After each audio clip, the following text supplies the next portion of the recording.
RAC की report के मुताबिक पाकिस्तान में रची गई हिंसा की साजिश। Digital forensic research and analytics centre की एक रिपोर्ट में खुलासा हुआ कि पैगंबर मोहम्मद पर विवादित बयान के बाद पाकिस्तान ने ट्विटर के जरिए देश में हिंसा फैलाने की साजिश की थी। एनालिसिस में पता चला कि ट्विटर पर 60,000 में से ज्यादातर यूजर्स के नॉन वेरीफाइड अकाउंट्स के जरिए हैशटैग में कमेंट किए गए। इनमें से करीब 7100 लोग पाकिस्तान से हैं। इससे साफ होता है कि पैगंबर विवाद से जुड़े हैशटैग को पाकिस्तान के ट्विटर अकाउंट से भी आगे बढ़ाया जा रहा है। वहीं 3000 अकाउंट सऊदी अरब से थे, 2500 अकाउंट्स भारत से, 1400 मिस्र से और 1000 से अधिक अमेरिका और कुवैत से थे। पाकिस्तानी मीडिया ने गलत खबरें भी चलाई।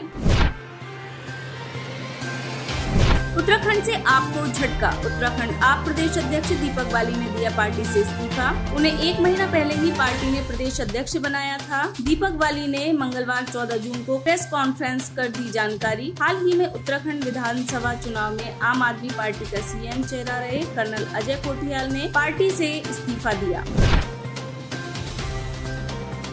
हिंसा भड़काने वाले इमाम अली अहमद गिरफ्तार। उत्तर प्रदेश के प्रयागराज की बड़ी अटाला मस्जिद के इमाम अली अहमद को पुलिस ने 10 जून 2022 को जुमे की नमाज के बाद भीड़ को हिंसा के लिए भड़काने के आरोप में किया गिरफ्तार। रिपोर्ट्स के अनुसार इमाम अली अहमद द्वारा पुलिस को काफिर बताते हुए लोगों को भड़काने के बाद भीड़ ने पुलिस पर पत्थरबाजी और आगजनी शुरू कर दी थी, जिसमें कई अधिकारी और पुलिसकर्मी जख्मी हुए। खेत में करनी पड़ी ट्रेनी विमान की आपात लैंडिंग। इंदिरा गांधी राष्ट्रीय उड़ान अकादमी के प्रशिक्षु अभय पटेल ने हवाई अड्डे से उड़ान भरी थी। अमेठी की रायबरेली सीमा पर विमान को आपात स्थिति में एक गांव के खेतों में आपात स्थिति में उतरना पड़ा, जिससे विमान का अगला हिस्सा क्षतिग्रस्त हो गया, लेकिन इसका प्रशिक्षु पायलट पूरी तरह सुरक्षित है। प्रशिक्षु पायलट अभय पटेल बाल बाल बच गए। इस्लामिक कट्टरपंथियों को मिला बवाल का नया मसाला। पैगंबर मोहम्मद की बेटी के जीवन पर बनी है film the lady of haven. इस फिल्म की कहानी कुवैत के रहने वाले यासिर अल हबीब ने लिखी है। यासिर अल हबीब शिया मुस्लिम है। ये फिल्म पैगंबर मोहम्मद की बेटी फातिमा के जीवन के ऊपर है। इस फिल्म में फातिमा की हत्या का चित्रण करते हुए उस घटना को दुनिया की पहली आतंकी वारदात बताया गया है। हबीब की ये फिल्म 3 जून को ब्रिटेन के सिनेमाघरों में रिलीज हुई है। इसके बाद से ब्रिटेन के सिनेमाघरों के आगे प्रदर्शन, नारेबाजी, तोड़फोड़ और शियाओं को धमकी मिलने के मामले तेज हो गए हैं। सेना में अब होगी शॉर्ट टर्म भर्ती। रक्षा मंत्री राजनाथ सिंह ने मंगलवार को अग्निपथ स्कीम का किया ऐलान। इसके अंतर्गत शॉर्ट टर्म सेना में भर्ती की जाएगी। इस योजना के तहत भर्ती होने वाले सशस्त्र बलों में अग्निवीरों के तौर पर शामिल किया जाएगा। कोरोना संकट के कारण 2 सालों से सेना में भर्ती प्रक्रिया रुकी हुई है। इस भर्ती प्रक्रिया से युवाओं को बड़ी राहत मिलेगी। भर्ती पर रोक हटाने की जरूरत। नई व्यवस्था के तौर पर सेना में भर्ती होने वाले जवान 4 सालों तक अपनी सेवाएं दे सकेंगे। बारिश और भूस्खलन से 4 लोगों की मौत। मूसलाधार बारिश से गुवाहाटी में स्थिति बेहद गंभीर। राजधानी के पश्चिम बोरागांव कंचननगर क्षेत्र में हुए भूस्खलन के कारण घर में सो रहे 4 लोगों की पहाड़ी की मिट्टी में दबकर और पत्थर गिरने से मौत। ये चारों लोग यहाँ किराए पर रहते थे। ये लोग मृतक पेशे से मिस्त्री थे। इनकी पहचान मनोवार हुसैन, मोतीउर हक, अमरूल हक और हासानुर अली के रूप में हुई है। NDRF और पुलिस टीम बचाव और खोज अभियान में मिट्टी में दबे 4 लोगों के शव को निकाल रहे हैं। राहुल गांधी से ईडी की पूछताछ पूर्णतया असंवैधानिक। सुरजेवाला। कांग्रेस प्रवक्ता रणदीप सुरजेवाला ने प्रेस वार्ता को संबोधित करते हुए बताया कि जब कोई प्राथमिकी दर्ज नहीं तो पूछताछ किसकी। ईडी की पूछताछ पूर्णतया असंवैधानिक है। उन्होंने दावा किया कि सरकार को पार्टी के पूर्व अध्यक्ष से परेशानी इसलिए है कि उन्होंने किसानों, नौजवानों, मजदूरों की आवाज उठाई। कोरोना संकट और सीमा पर चीन की आक्रामकता को लेकर मोदी सरकार को घेरा। आखिर भाजपा के निशाने पर राहुल गांधी और कांग्रेस ही क्यों? क्या ईडी की कार्रवाई जनता के मुद्दे उठाने वाली मुखर आवाज को दबाने का षड्यंत्र है? ध्वस्तीकरण के मामले को लेकर जावेद की बीवी पहुंची कोर्ट। प्रयागराज हिंसा के मास्टरमाइंड मोहम्मद जावेद पंप का 2 मंजिला घर बुलडोजर से गिराने को लेकर जावेद की पत्नी परवीन फातिमा ने हाई कोर्ट में प्रयागराज विकास प्राधिकरण के खिलाफ दाखिल किया पिटीशन। जावेद की बीवी का कहना है कि घर उनके नाम पर था। यह मकान उनके पिता ने उन्हें शादी से पहले गिफ्ट में दिया था। जावेद का मालिकाना हक उस पर नहीं है। फिर भी उनको नोटिस दिया गया और प्रशासन ने अवैध तरीके से इस मकान को ध्वस्त करा दिया। दूसरी तरफ विकास प्राधिकरण इस मकान का नक्शा न पास होने के कारण अवैध बता रहा है। नुपुर शर्मा के बयान पर बीजेपी पार्षद ने दिया इस्तीफा। राजस्थान में कोटा से पार्षद तबस्सुम मिर्जा ने नुपुर शर्मा की टिप्पणी के विरोध में पार्टी से इस्तीफा दे दिया। तबस्सुम मिर्जा बीजेपी से कोटा में वार्ड 14 की पार्षद हैं। उन्होंने सोमवार को पार्टी प्रदेश अध्यक्ष सतीश पूनिया और जिला अध्यक्ष कृष्ण कुमार सोनी को अपना इस्तीफा भेज दिया है। इसमें इन्होंने इस्तीफे का कारण भी बताया है। राहुल गांधी से पूछताछ पर कांग्रेस नेताओं का विरोध प्रदर्शन जारी। राहुल गांधी से नेशनल हेराल्ड केस में ईडी की पूछताछ के विरोध में कांग्रेस का प्रदर्शन दूसरे दिन भी जारी रहा। दिल्ली में मौजूद छत्तीसगढ़ के मुख्यमंत्री भूपेश बघेल भी कांग्रेस मुख्यालय पहुंचे। यहां से ईडी दफ्तर की ओर मार्च करते समय रास्ते में रोक लिया गया। जब मुख्यमंत्री और दूसरे नेता सड़क पर ही बैठ गए तो उन्हें पुलिस ने जबरिया गिरफ्तार कर लिया। सोमवार को भी ऐसे ही प्रदर्शन के दौरान दिल्ली पुलिस ने मुख्यमंत्री भूपेश बघेल को डिटेन किया था। बाद में उन्हें छोड़ा गया था। वरुण गांधी ने उठाए अपनी सरकार पर सवाल। उत्तर प्रदेश के पीलीभीत से बीजेपी सांसद वरुण गांधी अपनी ही पार्टी पर हमलावर होते हुए एक बार फिर उन्होंने सोशल मीडिया के जरिए बेरोजगारी का मुद्दा उठाया। इस बार तो वरुण ने हद ही कर दी। मुद्दे पर ओवैसी का भाषण शेयर कर सबको चौंका दिया है। बेरोजगारी का मुद्दा उठा रहे हैं। ओवैसी के एक वीडियो को ट्वीट करते हुए लिखा कि बेरोजगारी देश का सबसे ज्वलंत मुद्दा है। बेरोजगार नौजवानों को न्याय मिलना चाहिए, तभी देश शक्तिशाली बनेगा। मैं आभारी हूँ कि रोजगार के ऊपर उठाए गए मेरे सवालों का अजहरुद्दीन ओवैसी ने अपने भाषण में जिक्र किया। इस बार तो वरुण के इस ट्वीट से बीजेपी नेता भी सकपका गए।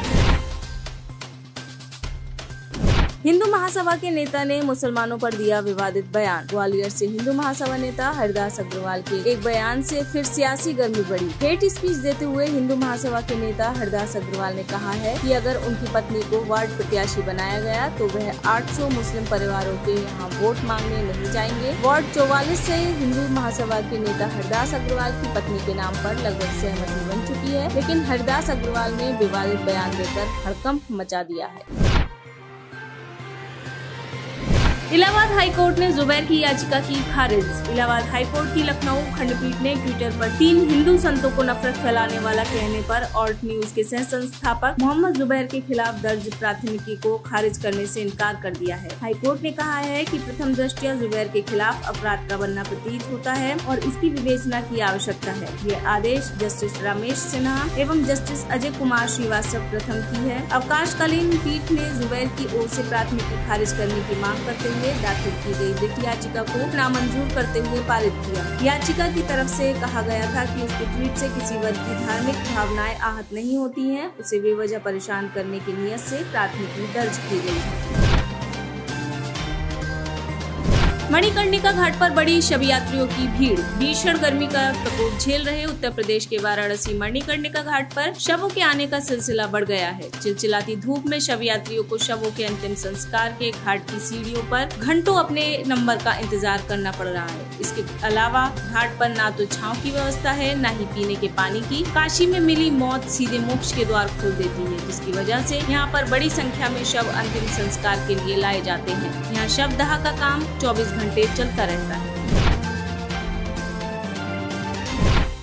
पाकिस्तानी पत्रकार असद खराल फैला रहा है भ्रामक खबरें। पत्रकार असद भारत के खिलाफ फर्जी प्रचार और भ्रामक खबरें फैला रहे हैं। खराल अपने एजेंडे को पूरा करने और भारत को बदनाम करने के लिए डिजिटल माध्यम ट्विटर का उपयोग कर रहे हैं। खराल ने हिंदू आतंकवादियों को जिम्मेदार ठहराते हुए मॉब लिंचिंग का एक वीडियो साझा कर भारत को बदनाम करने में बड़ी भूमिका निभाई है। ये खुलासा digital forensic research and analysis centre द्वारा एक तथ्यपरक जाँच में हुआ है। आर्थिक संकट से जूझ रहे श्रीलंका का अमेरिका भी देगा साथ। अमेरिकी विदेश मंत्री एंथनी ब्लिंकन ने आर्थिक संकट से जूझ रहे श्रीलंका में अमेरिकी निवेश को बढ़ावा देने को लेकर आश्वासन दिया है। ब्लिंकन ने ये द्वीपीय देश की वर्तमान आर्थिक स्थिति और राजनीतिक चुनौती को लेकर श्रीलंका के प्रधानमंत्री रानिल विक्रमसिंघे से फोन पर चर्चा के दौरान दिया। विक्रमसिंघे ने ब्लिंकन से IMF से वार्ता की प्रगति को लेकर वर्तमान स्थिति की व्याख्या की है। उन्होंने आगे कहा कि श्रीलंका अमेरिका से इस पूरे मामले में सहयोग की अपेक्षा करता है। अफगानिस्तान में एक साथ 3 विस्फोट। अफगानिस्तान के 3 प्रांतों में एक साथ 3 धमाके, कई लोग घायल। बदख्शां प्रांत के फैजाबाद के कारी इलाके में तालिबान बलों को ले जा रहे एक वाहन में विस्फोट। दूसरा धमाका कुंदुज में, तीसरा कोहना फरोशी इलाके में हुआ, जिसमें 4 नागरिक घायल हो गए। तीसरा विस्फोट कुनार की प्रांतीय राजधानी अजदाबाद में हुआ। भारत की 51 वर्षीय महिला को सिंगापुर की अदालत ने दी सजा। सिंगापुर की अदालत ने एक 51 वर्षीय भारतीय महिला को सुनाई 7 माह की सजा। महिला पर आरोप है कि उसने मैच मेकिंग वेबसाइट के जरिए एक भारतीय पुरुष और उसके पिता से 5000 सिंगापुर डॉलर से ज्यादा की ठगी की। मलिहा रामू नाम की महिला ने तमिल मैट्रिमोनी वेबसाइट पर एक 25 वर्षीय अविवाहित महिला का फर्जी प्रोफाइल पोस्ट करने में मलिहा ने अपने रिश्तेदारों की तस्वीरों का इस्तेमाल किया और यह कहकर वीडियो कॉल पर बात करने से कहकर इनकार कर देती थी कि वह विदेश में सेना के एक अड्डे पर काम करती है और उसे कैमरा फोन का उपयोग करने की अनुमति नहीं है। तुर्की द्वारा भारत का गेहूं रिजेक्ट करने का कारण जियोपॉलिटिकल हो सकता है। तुर्की ने भारत के गेहूं में रूबेला वायरस होने की शिकायत की थी। इसके बाद गेहूं की इस खेप के इजराइल के बंदरगाह पर भी फंसे होने की रिपोर्ट आई। इस गेहूं को तुर्की भेजने वाली कंपनी ITC के एग्रो बिजनेस विभाग के CEO का बयान आया है, जिसमें उन्होंने गेहूं के खराब होने की खबरों से इनकार किया है। उन्होंने कहा, लेकिन न ही हमें और न ही ETG को गेहूं की खेप ठुकराए जाने के कारणों गेहूं में रूबेला वायरस, कम प्रोटीन की खबरें सिर्फ अफवाह है। राय ने कहा, खेप कभी मिस्र भेजी ही नहीं गई। अब यह खेप इजराइल के बंदरगाह पर अनलोड होने का इंतजार कर रही है। राय के इस बयान से ये संकेत मिलता है कि इस खेप का नया खरीदार मिल गया है। आप इस खबर के बारे में क्या सोचते हैं, हमें कमेंट सेक्शन में बताएं। साथ ही ब्रह्मास्त्र न्यूज को सब्सक्राइब और शेयर भी जरूर करें।